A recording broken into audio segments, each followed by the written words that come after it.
Oke baiklah, assalamualaikum warahmatullahi wabarakatuh. Salam dan berduri, semoga teman-teman banyak rezekinya. Oke, hari ini kita ngeliat lagi ya teman-teman. Ini efek dari pupuk tahun lalu masih lumayan ya teman-teman.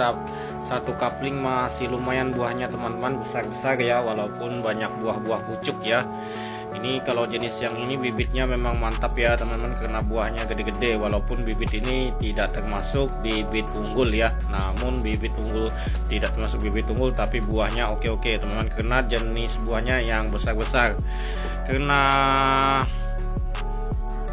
rutinnya kita memupuk ya teman-teman, jadinya buahnya ya alhamdulillah ya teman-teman.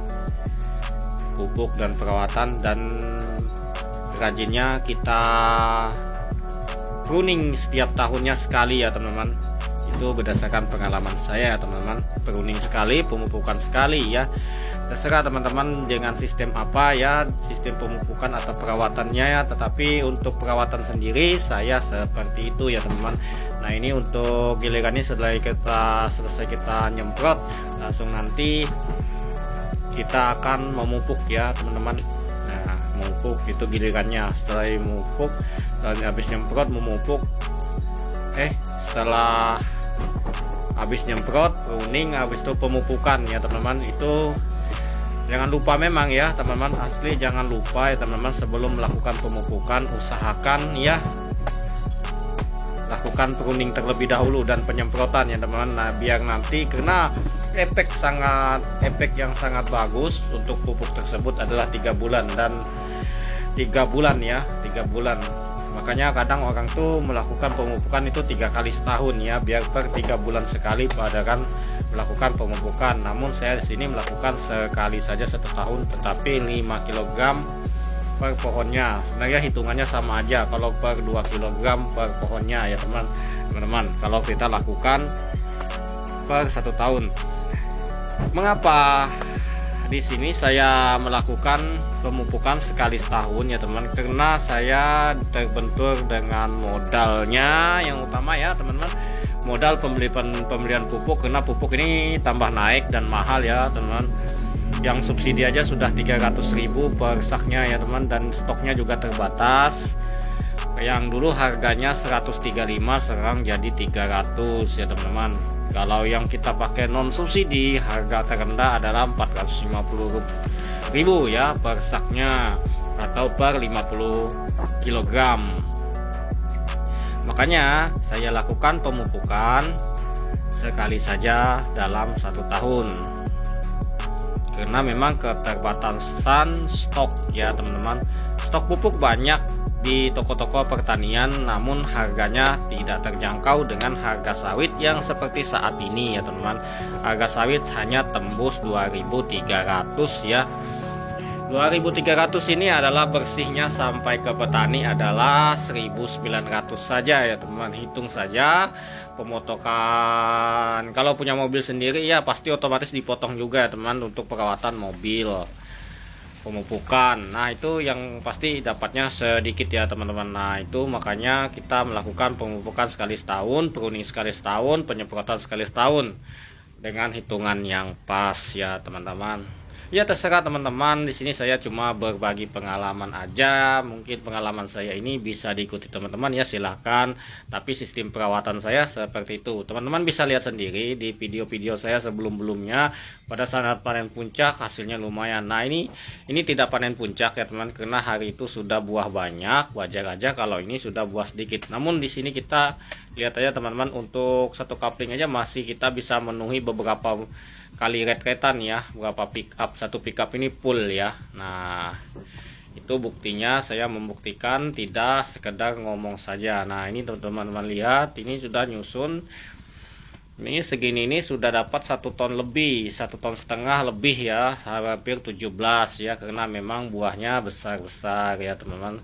Mungkin teman-teman jika hasil sawitnya 1 kapling cuma 2 ton per sekali panen, itu tidak sesuai ya teman-teman. Seharusnya kita dapat 1 kapling itu paling tidak 4 ton ya pada musim trek seperti ini. Karena punya saya di sini 1 kaplingnya bisa tembus 4 ton, ini 4 ton 5 ton ya pada masa trek seperti ini ya teman-teman. Kemarin saja kita panennya masih banyak ya. Ini memang sudah menurun separuh untuk pemanenan saat ini ya. Saat ini. Nah, ini dan ini kena anggota panen kita ada sistem pemungutan brondol. Yang brondol ini penting dipungut ya. Karena ini nanti kalau tidak dipungut dia jadi gulma ya di bawah pohon sawit ya. Nah, ini makanya kita isi full, dan ini sangat sulit sekali untuk dinaikkan ya teman-teman, sampai pinggang sakit rasanya. Tapi ini lumayan duitnya juga ya, asalkan kita campurkan dengan buah segar seperti ini. Dia tidak terlalu gede potongannya, dia potongan tandan buah segar saja, bukan potongan untuk brondol. Karena untuk potongan brondol sendiri adalah 4% ya teman-teman per satu rate-nya ya. Kalau untuk ini 3,3 saja. Mungkin teman-teman bisa lihat di video-video yang sebelum-sebelumnya ya. Nah, ini kita akan mengisi 2 ton lebih ya, karena kita mengambil 2 rate saja ya. Ya, kita tidak terlalu sering mondar-mandir pulang pergi pabrik ya. Karena memang buah kalau seperti ini nanggung ya kalau dibuah sedikit-sedikit. Karena di pabrik tuh masih kelihatannya buah orang-orang tuh masih banyak ya teman-teman.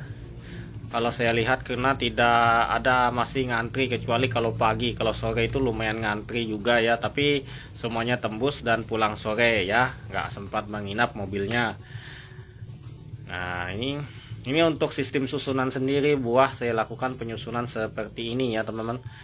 Karena seperti ini agak lebih mudah untuk penyusunan daripada kita menggunakan susun kotak ya. Banyak yang bertanya kenapa bang untuk susunannya seperti ini ya, tidak seperti susunan orang lain ya. Itu tergantung dan terserah kepada diri masing-masing ya. Kalau saya sistem susunan seperti ini. Kenapa? Karena saya malas sekali untuk mengikat-ngikat buah seperti orang itu yang menggunakan susun kotak ya.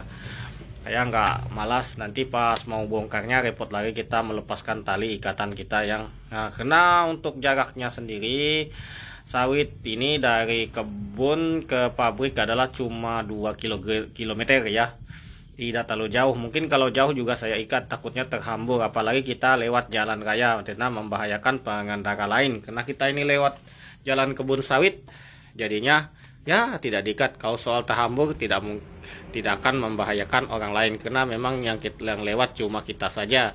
Ada yang lewat tapi jarang ya. Jika teman-teman kalau lewat jalan raya usahakan buahnya diikat ya, walaupun susunan seperti punya saya ini.